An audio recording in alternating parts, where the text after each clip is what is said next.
प्यारे विद्यार्थियों नमस्कार। आज हम पढ़ेंगे बीए पार्ट सेकंड के अंतर्गत आर्थिक भूगोल। आर्थिक भूगोल का एक महत्वपूर्ण टॉपिक है वैश्वीकरण। वैश्वीकरण के अर्थ के बारे में, इतिहास के बारे में, वैश्वीकरण से क्या क्या लाभ हैं, वैश्वीकरण के कौन कौन से आयाम हैं, भारतीय संदर्भ में वैश्वीकरण और वैश्वीकरण के प्रभावों को आज इस क्लास के अंतर्गत हम जानेंगे। तो चलो शुरू करते हैं वैश्वीकरण की परिभाषा से।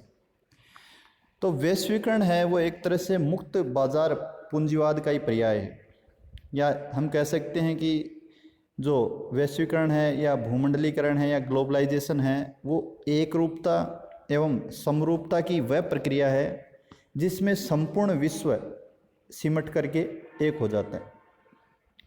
एक अन्य परिभाषा में ये कहा जा सकता है कि जो ओपन मार्केट हैं या खुले बाजार हैं और जो प्रतिस्पर्धा है और राष्ट्रीय अर्थव्यवस्था का विश्व अर्थव्यवस्था के साथ जो समायोजन है और राष्ट्रीय बाज़ारों को अंतर्राष्ट्रीय बाज़ारों में जो परिवर्तित होने की प्रक्रिया है वही वैश्वीकरण।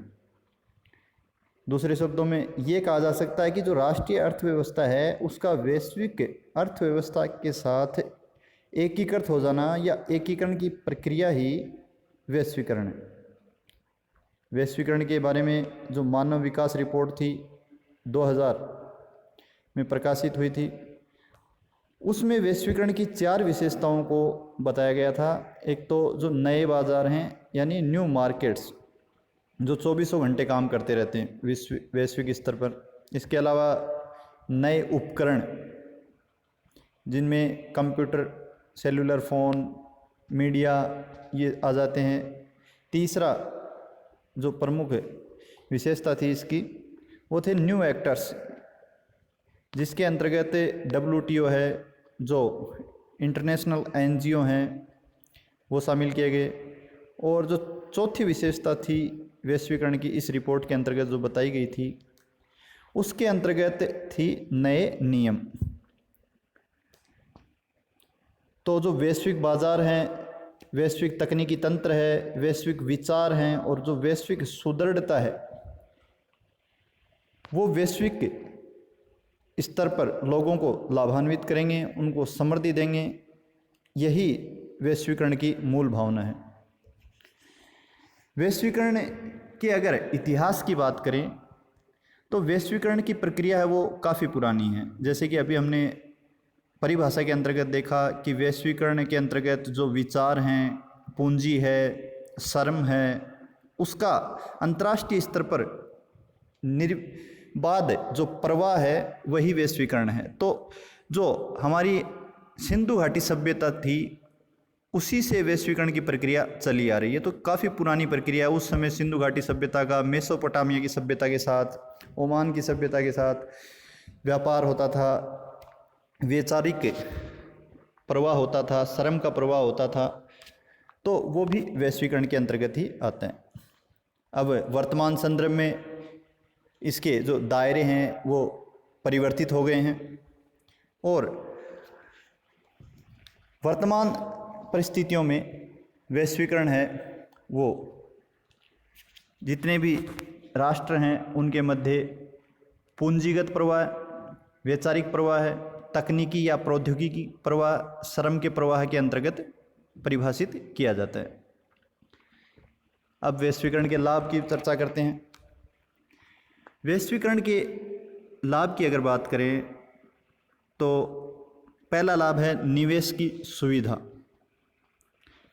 वैश्वीकरण के तहत हम संसार के किसी भी देश में किसी भी क्षेत्र में इन्वेस्टमेंट कर सकते हैं, निवेश कर सकते हैं।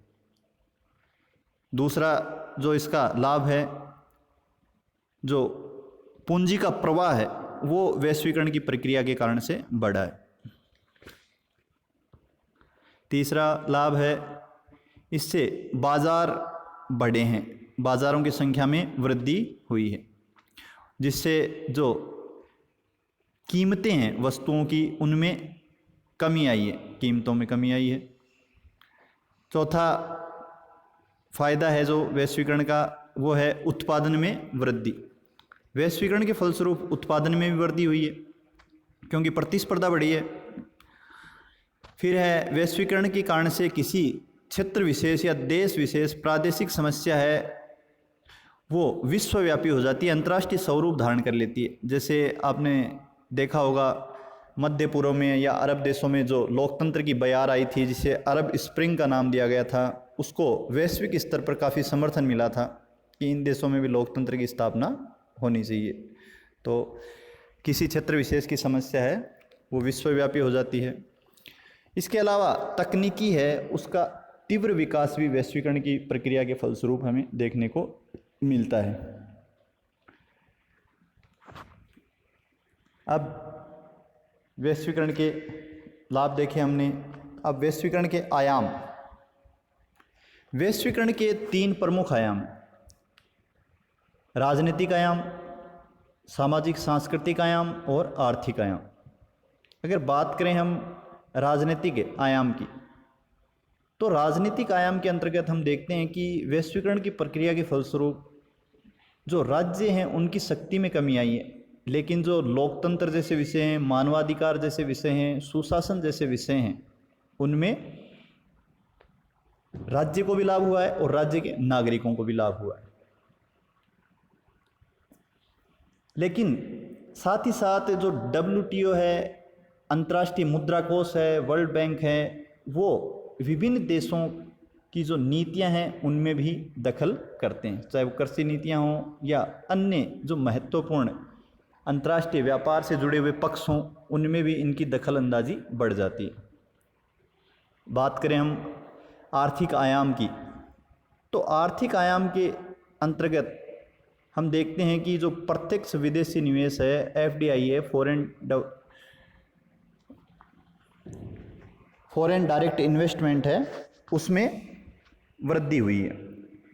इसके अलावा जो अंतर्राष्ट्रीय बाज़ारों का जो स्वरूप है वो भी बदल गया है।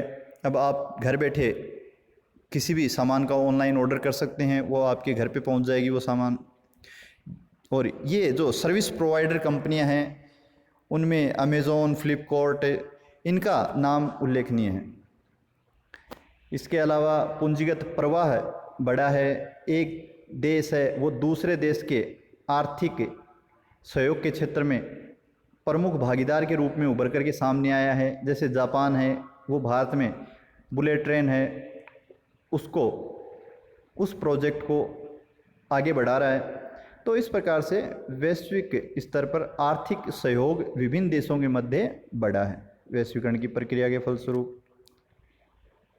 अगर तीसरा आयाम देखें, सामाजिक सांस्कृतिक आयाम, तो उसके अंतर्गत हम देखते हैं कि जो भारतीय सामाजिक मूल्य हैं, अगर भारतीय संदर्भ में बात करें, जो नैतिक मूल्य हैं उनमें गिरावट आई है और जो विदेशी संस्कृति है वो हावी हो गई है, चाहे वो खान पान में हो, फास्ट फूड के रूप में, या पहनावे में हो। तो ये वेशभूषा और खान पान है, आपका जो रहन सहन का तरीका है, या जो सामाजिक मान्यताएं हैं, कहीं ना कहीं उनमें ज़रूर गिरावट आई है। चाहे वो आप देख सकते हो जो समलैंगिकता जैसा विषय है, या जो लिव इन रिलेशनशिप जैसा संवेदनशील विषय की बात करें, तो ये हमारी भारतीय संस्कृति में कहीं ना कहीं जो वैश्वीकरण की प्रक्रिया है उसके फलस्वरूप इनका प्रवेश हुआ है। इसके अलावा अगर सकारात्मक पहलू की बात करें सामाजिक सांस्कृतिक आयाम के अंतर्गत, तो वो हम देखते हैं कि जो हमारे पारंपरिक भारतीय त्यौहार थे वो अब विश्व के विभिन्न देशों में मनाए जाने लग गए हैं। जैसे भारत में दीपावली मनाई जाती है, उसी प्रकार से अमेरिका में रहने वाले जो हमारे भारतीय हैं तो वहाँ पर भी वो उसी प्रकार से हमारे त्योहारों को मनाते हैं, एंजॉय करते हैं। तो ये वैश्वीकरण की प्रक्रिया के सामाजिक सांस्कृतिक आयाम के अंतर्गत हमने देखा। इसके अलावा राजनीतिक आयाम और आर्थिक आयाम को भी हमने देखा। अब देखते हैं वैश्वीकरण है वो भारतीय संदर्भ में किस प्रकार से। तो भारतीय संदर्भ में बात करें तो 1991 में भारत ने जब आर्थिक सुधारों का दौर शुरू हुआ तो उस समय व्यापार नीति में उदारीकरण की बात सामने आई, लाइसेंस राज को समाप्त किया गया रुपए का अवमूल्यन किया गया, पूंजीगत माल के आयात की अनुमति प्रदान की गई। इसके अलावा